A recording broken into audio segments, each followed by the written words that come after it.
Mr. Pifer, good morning. Good morning. Greetings from the U.S.-Ukraine Foundation.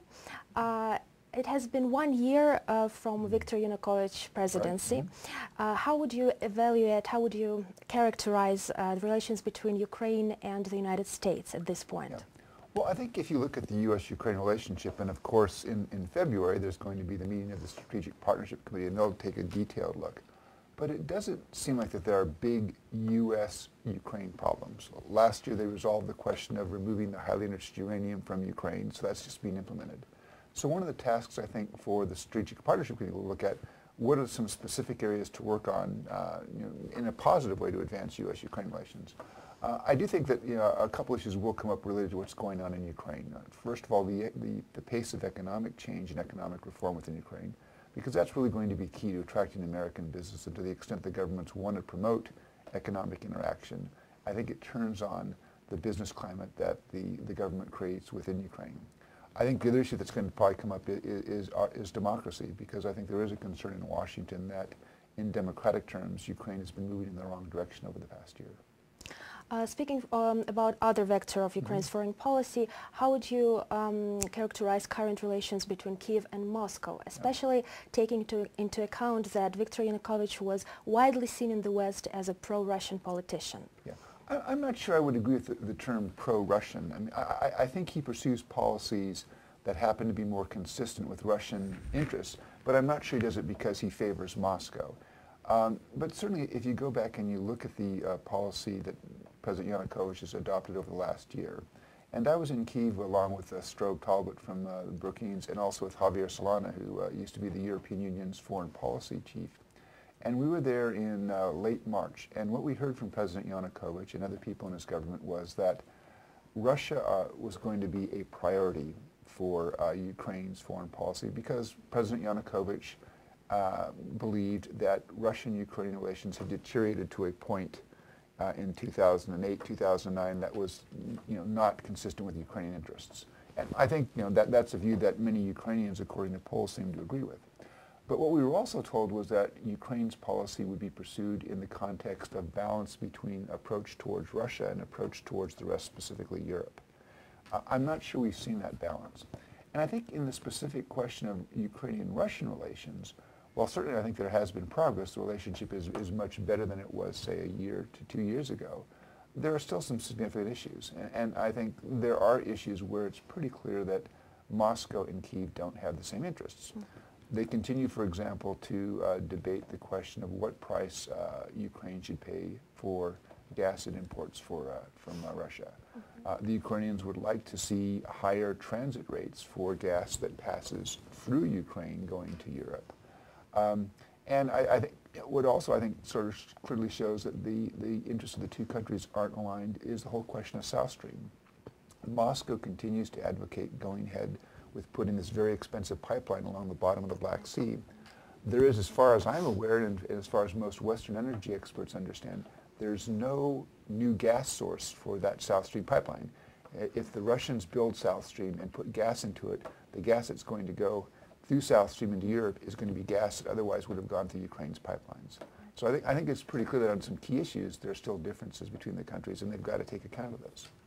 Also, Ukraine is working on getting the association agreement with the European Union. At the same time, the EU has a set of requirements for Ukraine to fulfill, and one of them is progress in democratic development. How would you assess the progress Ukraine made in dealing with these requirements? Well, this is, I think, when we talk about, or when, again, a year ago, when President Yanukovych and his government talked about finding a balance, this is the thing that I think a lot of people are looking at is, does Ukraine move in an active way to build a relationship, particularly with the European Union, so it has balance between its approach towards Russia and its approach towards Europe? And I think many people who look at Ukrainian foreign policy, they've seen that effort to build a relationship with Moscow, but they're still looking for a parallel effort in terms of the European Union. And it's going to be hard for a couple of reasons. One is when negotiating an association agreement, and a very important part of that for Ukraine would be the free trade arrangement, which would allow Ukraine's economy to integrate into the economy of Europe. And that should be a very beneficial thing for Ukraine, because it would be plugging into what's the largest common market in the world and the richest common market in the world.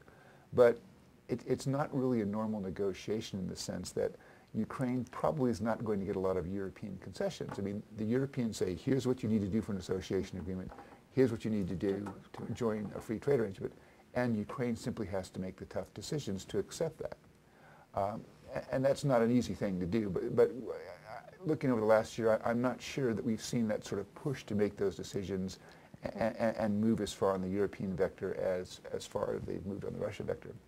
The issue, I think, becomes more complicated for Ukraine in that there is in Europe a widespread perception that democracy is going in the wrong way.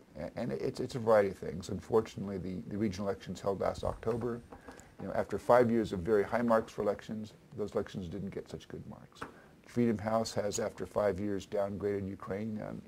For 5 years, it was the only country in the post-Soviet space that was ranked fully free. It no longer is. A government like the Czech Republic, a country that I think is very friendly towards Ukraine, grants a former economics minister political asylum, which suggests that they aren't confident in the Ukrainian judicial system. And I think those things are going, to the extent that they feed into the perception that Ukraine is going in the wrong direction on democracy, it's going to make it harder for Ukraine to generate positive interest in Europe.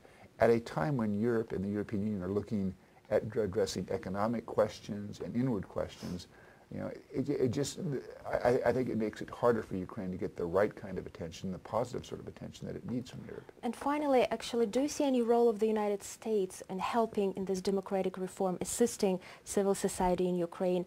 Do you think the United States can play a role in assisting these issues? Well, I think so, and certainly, I mean, the United States, I think, is looking, or at least the administration has a budget that I think is around $110 to $120 million for Ukraine.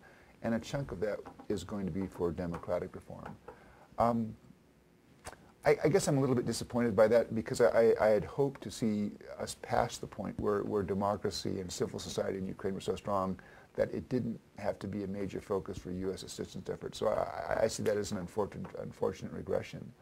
But I also think that the United States can be helpful in terms of trying to promote Ukraine's integration into Europe. I think from the point of view of the sort of Europe that the United States wants to see, having Ukraine draw closer to institutions such as the European Union is a good thing.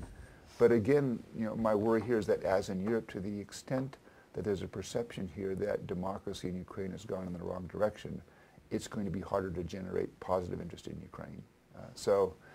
What happens in Ukraine has an impact on its foreign policy, and I think that needs to be recognized in Kyiv. Thank you very much. You're welcome.